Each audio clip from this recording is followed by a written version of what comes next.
Ready. Perfect. Hi, my name is Anna Schnabel and I'm a student at Whitman-Hanson Regional High School. As part of Whitman's 150th anniversary celebration, we are speaking with longtime Whitman residents. Today we have Tim. Hi. Hi, Anna. First question, where did your family live when you were born? When I was born, my family lived at 200 Temple Street. Oh, I grew up on Temple Street. Really? Yeah. What number? Oh no, 113. Oh. Yeah. So 200 was on the other side, a little further down. Oh, okay. Is that neighborhood the same today as it was when you were a child? Well, I was only there for maybe 6 months after my birth, and then my family moved to 837 Washington Street. Oh, okay. Did you have any siblings growing up? I did. I had 5 siblings. Wow. It was 3 boys and 3 girls. Wow. Are you the oldest, youngest? No, I'm in the middle. Middle? In the middle. What generation are you as a Whitman I resident? am a second generation Wow. Whitman resident. My mother was born here, and my children live here, so that would be 3rd generation. Oh, wow. And my grandchildren live here, so that's 4th generation. Nice. Do they go to the Conley or Duval? My son went to Whitman Public Schools and Whitman-Hanson Regional High School, and his wife is from Hanson, and our grandchildren aren't in school yet. Oh, okay. So they're still young. Remembering your school days, what comes to mind as an important event for the children of Whitman during your time? Important events? Yeah. Well, there was, I don't know, important events. Or any memory that like comes to mind first? One of the things that comes to mind when I was really young was firemen's musters. They had firemen's musters at Memorial Field every year. And they would have, hot dogs and hamburgers and sodas, and firefighters would come from all over Plymouth County and participate in musters. It was a competition amongst firefighters. That's awesome. And they came all over Plymouth County, I can remember. They'd have a huge parade at the beginning of the day, and they'd all meet at Memorial Field. And then they'd have certain events with, climbing ladders, simulating firefighters climbing a ladder and throwing ladders, and throwing fire hoses, and getting water on a mock fire, see who could do it the fastest. That's awesome. And, the firefighters practiced for it for weeks and weeks and weeks before the event. It was a real competition. That's awesome. So I know you end up becoming fire chief. Is that what wanted you or inspired you to become? That was one of the things that inspired me to become a firefighter. I went to grade school in Whitman up until high school. I went to Socio-Vocational Technical High School. Oh, okay. I didn't go to Whitman-Hanson. But I worked after school at a gas station downtown. It's now a used cars sales shop. It used to be a Citgo station, and it was owned by the Conlon family. And I worked there after school from the time I was probably 13 or 14 years old, pumping gas and changing tires and things like that.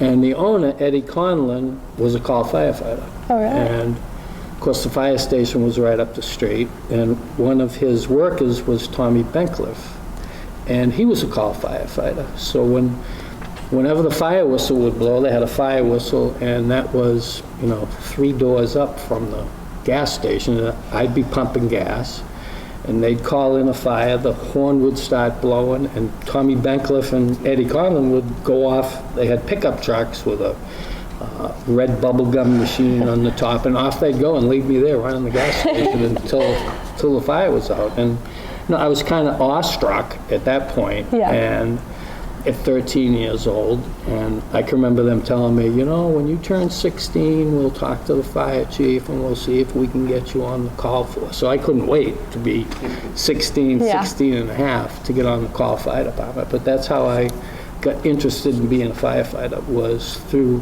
those guys. And I remember the chief at the time was Albert Wurzberger, and I was 13, 14 when I first met him, and he was like 6'6", and this tall, imposing figure. And I can remember, like looking at him in awe when thinking about becoming a call firefighter eventually, which I did when I was 16 and a half. So. Full circle moment. I love that. So was anyone in your family also part of public service or the fire department? My dad was a police officer. Oh, wow. And his story was, he was born and raised in Pittsburgh, Pennsylvania. Awesome. And he entered the Navy after Pearl Harbor was bombed. And him and his brother, now picture these young men from Pittsburgh, Pennsylvania, in the center of the country. Him and his brother had never seen the ocean before. Oh, really? And this was people in mid-America never saw the oceans. They were too far away. And him and his brother joined the Navy. Wow. And went to basic training and ended up in World War II. And my father was in a destroyer escort in the Atlantic Ocean, and his ship was damaged, and the ship ended up being towed to Boston, and it was put in dry dock in Boston, in the Boston Navy shipyard. And because it was in dry dock, they had to shut off the boilers, and they shut off the boilers in the ship. There was no hot water. Wow. No heat for cooking or anything like that. And they shipped all the men to South Weymouth Naval Air Station. And he was there for a couple of months during the war, maybe up to 6 months. But my mother and her girlfriends from Whitman used to go to the Naval Air Station on Friday nights to, be in the USO and see the sailors and soldiers and sailors that were there, and that's where they met. Wow, that's awesome. So he met my mother, and they eventually got married after the war, but he never went back to Pittsburgh. He didn't? He stayed here? Only to visit relatives, yeah. Wow. So that brought him all the way here. Wow, that's awesome. I know you said you worked at the gas station in your free time, but was there any other things that you did in your free time growing up? We used to we rode bikes. We had a group of friends who rode our bicycles. We'd ride our bikes down to Hobart's Pond and go fishing. We rode our bikes to Island Grove in Abington and to Ames Knoll State Park in Abington. We'd ride them all over the place. Wow, that's awesome. And go fishing and scoofing around. Yeah. Was there any modern items you remember being introduced in your life when you were growing up? There was a lot of things being introduced in my life. When I was on the fire department, I was working in the fire department, I think it was the first time I saw a fax machine. Fax machines that just came out. Fax machines, pagers. We had pages. We had pages before we had cell phones. Wow. So pagers, cell phones. Those are a couple of things that, the internet. Wow. Things like that, things that we take advantage of now that we take for granted. Yeah. That we never heard of them. Yeah. Was that able to help with your job a lot more? Oh yeah, absolutely. Yeah. Absolutely. Like communications. I mean, when I first got on the fire department, the fire horn would blow when there was a fire, and all of the call firemen around Whitman, they didn't have pages, they didn't have radios. Mm-hmm. They'd hear the fire horn, and we used to count. It was a signal. You'd count how many times the horn blew, and that told you what the location of the fire was. Oh, wow. And they would go in their private cars to that location. There was a fire alarm box up the street from my house at the corner of Washington and Vernon Street.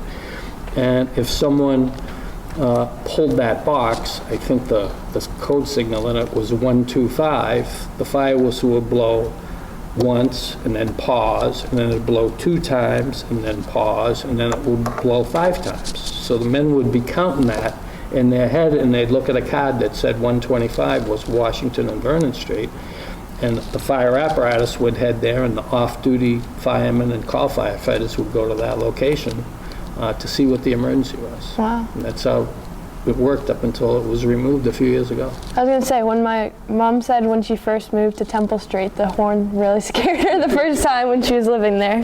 So that's funny. We had people that moved into the East Avenue area. I can remember when I was fire chief, this young man came to the fire station. He had a young family at home, and they'd moved from some Boston suburb to Whitman, and the horn went off at like 3 a.m. He was at the fire station at 8 a.m. saying, what the hell was that going off? Because if you were close by, it was pretty loud. Yeah, you could hear it. We'd be at the station and the horn would be blowing and you could hear dogs howling and kids crying. But it got people's attention. I was going to say, at least you knew it worked. Yeah. Is the fire station the same as it was back then, or has there been changes made to it? Well, the fire station was built in 1901, and it had an addition and a renovation done in 2001. We had hoped to get a new building, and that didn't pan out. I can remember making a plea at town meeting to get some changes done to the fire station, and I began my slide presentation. It was a slide presentation at the time, and I showed a picture of the front door of the fire station, and above the front door is a granite block that says 1901. And I said, this is the fire station. Notice 1901. I said, that's not the address. That's the building that it was made. Wow. That's the year that the building was made. And so it's still, now it's almost 225 years old. It was built for horse-drawn fire apparatus. When that building was built, there was no motorized fire apparatus in Whitman. The apparatus was drawn by horses. Oh, really? There was 2 stations at that time, but before that, Whitman had 4 fire stations. Really? And it was not because, it was because of the time it took for the horse-drawn apparatus to get the apparatus to where it needed to be. Gotcha. So that made it easier. Yeah. Well, that was a lot of historical events, but is there one person or event that's your favorite since living in Whitman? Events, I don't know. One person, I think that one of the persons that really I was very fond of, and he looked after me, was Tommy Bencliffe, and that goes back to the garage that I worked at. We were friends for years and years and years and years until he passed away. And I credit him with me getting on the fire department. That's awesome. So it's good you worked at the gas station. The fire department's still standing, but is there a business or building you miss most from Whitman? I miss a lot of things from Whitman Center. And, you know, when I was a boy living on Washington Street, I delivered the Brockton Enterprise. And the Brockton Enterprise was the local newspaper, and everybody got it. Almost everybody in town got it. And I had a newspaper route with about 110 newspapers that I delivered. 6 days a week. There was no Sunday when I was delivering it. And it was 7 cents a day. So we would deliver the newspapers, and on Friday and Saturday, people would pay you. And you had some people that would put a little cup inside the door where you put the newspaper, and they'd put 42 cents in it. And there was other people that gave 50 cents. So you got a little tip every single week. And I can say this now because I'm not delivering newspapers, but if it was bad weather, the people who left the 42 cents every week got the wet paper. And the people that gave a half a buck got the dry paper. I don't blame you. And so when we were delivering papers on Friday afternoons, because we got paid theoretically on Saturdays, me and my friends would go downtown. And downtown where the restaurant is across the street from the 7-Eleven, that was it was called South Shore Seafood. And they had a soda bar in there, and you could go in there and get a hot fudge sundae or a soda. And that was a big deal. On Friday afternoon, we'd go after the paper route and go have a hot fudge sundae. And if that place was too busy, we'd go to Javi's Drugstore, which was down where Supreme Pizza is now. Oh, okay. There was a drugstore there, and they had a soda fountain with like 4 stools at it. And you could go in there, and they'd make a soda or a hot fudge sundae, anything you want. And if they were busy, you could go to Duval's Pharmacy. They had a big thing on the corner. They had a bar in there that you could sit and have coffee and sodas and ice cream. And that's where we went. I miss kind of like having that stuff around. Yeah, that would be nice to still have. I miss the center of town being busy. There's a lot of empty storefronts now. The former Whitman Savings Bank, which went on to be Santander, that's shuttered now. We had a very vibrant center of town, and it was busy all the time, and I kind of miss that. Yeah. In your opinion, is that what's changed the most about Whitman, like the vibrance of it? Yeah, I think that that has changed, and for whatever reason, could be the big box stores. There was a big hardware store behind the Baptist church. There was a hardware store at the railroad tracks in East Whitman, and you could get anything. And it seems like after Lowe's and Home Depot came, these little mom and pop places closed down. And I kind of miss that stuff. And in my light, there seems to be I don't know if there's a lack of pride of ownership now. We had a lot of grand houses on Washington Street and South Avenue that were owned by single families. And, they were probably big families where grandparents lived there and generations lived in these houses. And now these houses are multifamily homes, 4, 5, 6 units, apartments. And, I don't think that they're kept up to where they used to be kept up. There's a lot of places where there's unregistered cars in people's yards and trash barrels that you can see. And, we never used to have that in Whitman. Everything was proper. Everybody took good care of their property and everything. And I just think it's, like a little blight that I don't enjoy seeing when I'm around town all the time. That makes sense. That's changed a lot. What about, again, with the fire department? What's changed over the years with the fire department? Well, a lot has changed in the fire department since I can remember being an 18-year-old full-time firefighter, and we worked 2 day shifts, 2 night shifts, and then we had 4 off. And the day shift was 8 a.m. to 6 p.m. Then the next day you'd be in there 8 a.m. to 6 p.m. The next day you'd go in at 6 p.m. and work till 8 a.m. And then the next day, 6 p.m. till 8 a.m. That's a lot. And I can remember going to work and working 2 days and 2 nights and not turning a wheel, not having one call. And now they're doing 12, 14, 16 calls in a 24-hour shift. They work 24-hour shifts now.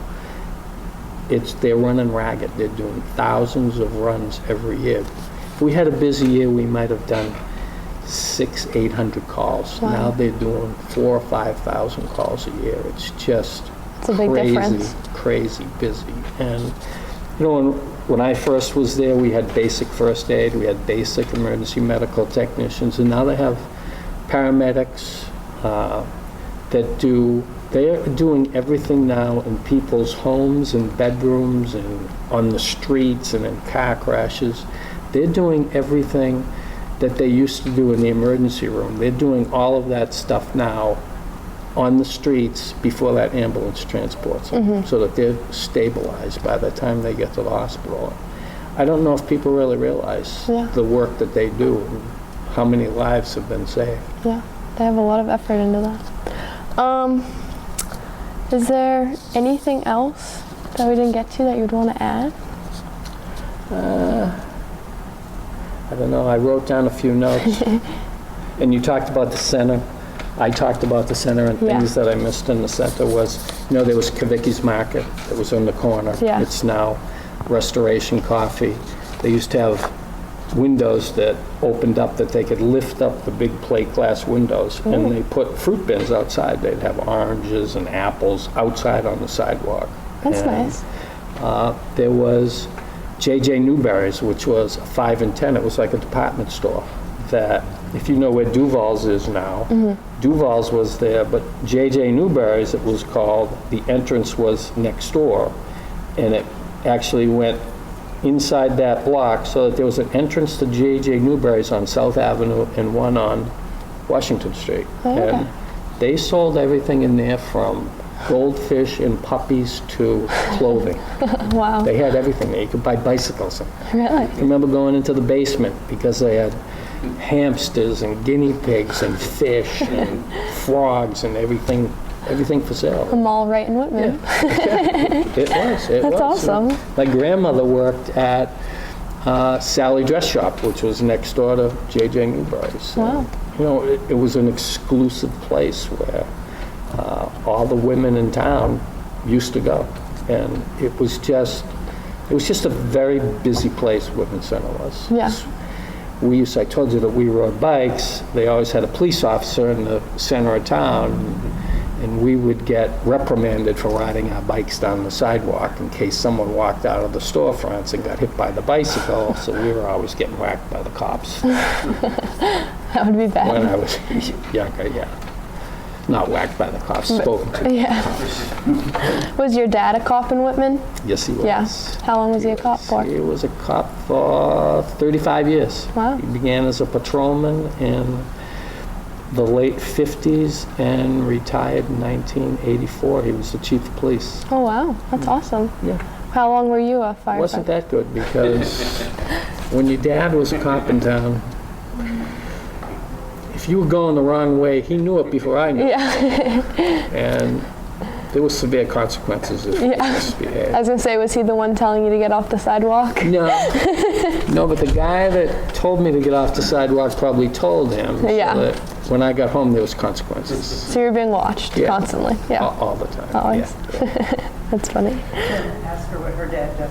What's your dad? My dad's a police officer. Are there any consequences? Yeah, but he's in Rockland, so he's not in Whitman. But he's still close enough. Yeah, exactly. Someone makes a call. Yep. Yeah. He has some friends that work here, yeah. We just stopped the car. Do you know Anna Snabel? Yeah. Can't get pulled over, no. Yeah, that'd be a problem. Yeah. That'd be a problem. That's what it was like for me. Yeah, well, we have that in common. Can relate. Perfect. Exactly. Well, thank you, Tim, for being here, and thank you for watching. You're welcome. Thank you for having me. Perfect.